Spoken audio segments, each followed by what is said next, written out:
বারবার ভুল মানুষকে পছন্দ করছেন? আপনার চেয়ে খারাপ কোয়ালিটির মানুষকে আপনার খুব ভালো লাগছে? আপনি যখন তখন খারাপ মানুষের খপ্পরে পড়ে যাচ্ছেন? আপনার মোবাইল দেখতে ভীষণ ভালো লাগছে? মোবাইল অ্যাডিক্টেড হয়ে যাচ্ছেন? আপনার পিছনে কাজ করছে মায়াবী গ্রহ। সে কিন্তু আপনাকে গ্রাস করে ফেলেছে। মায়াবী গ্রহ রাহু যখন কাউকে গ্রাস করে ফেলে, তার খারাপ প্রভাব যখন কোনো মানুষের উপরে বিস্তার করে, তখন কিন্তু সেই মানুষটির যেকোনো খারাপ কাজ করতে খুব ভালো লাগবে এবং অতি সাধারণ জিনিসকে অসাধারণ মনে হবে। এই রাহু যদি আপনার প্রেম ভাবের সঙ্গে কানেক্টেড থাকে, তাহলে কিন্তু সেই ব্যক্তি সবকিছু ত্যাগ করে শুধু প্রেমে মন দেবে। এমনকি অবৈধ প্রেমেও জড়িয়ে পড়তে পারে।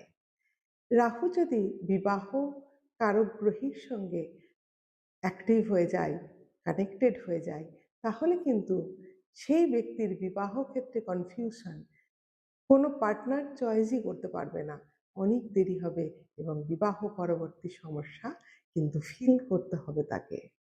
রাহু খুব সাধারণ জিনিসকে অসাধারণ ফিল করতে সাহায্য করে এবং এই রাহুই কিন্তু একটি মানুষকে এক্ষুনি সিদ্ধান্ত একরকম, আরেকবার আরেকটা সিদ্ধান্ত, বারবার সিদ্ধান্ত বদল করতেও সাহায্য করে।